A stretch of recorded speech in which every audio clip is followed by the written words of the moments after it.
15 days.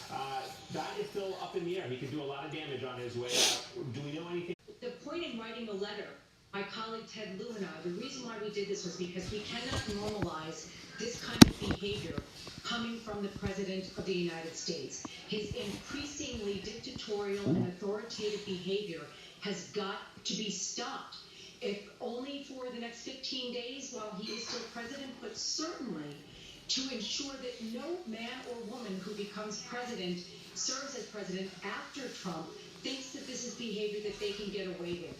It eats away at our democratic process. And coming from a Republican, it's kind of ironic, given the fact that they're trying to invalidate the individual votes of people in these 5 or 6 states that they are going to challenge the electoral results of.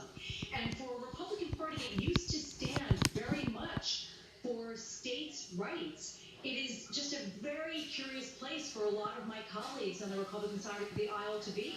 So to that point, we interviewed your co-writer, co-signator on that letter, Congressman Ted Lieu, yesterday. Have you received any response so far from the FBI director? If he doesn't respond, would you be willing to take this up with the incoming Justice Department? Well, I wouldn't expect to hear back from the FBI. Both Ted Lieu and I are former prosecutors, and the FBI, just as a matter of course, never comments on whether or not they are doing an investigation. So I would not expect to hear back from them. But whatever investigation they do. But we cannot allow the American people to become so immune to this kind of dictatorial behavior coming out of the White House, so as to just say, oh, it's just a little more of the same.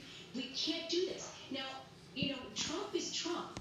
Remember, I'm a lifelong New Yorker. I knew Donald Trump before he was president. So this kind of behavior is not shocking to me. But what is more shocking to me is the number of Republican colleagues of mine in both the House and the Senate who are throwing the Constitution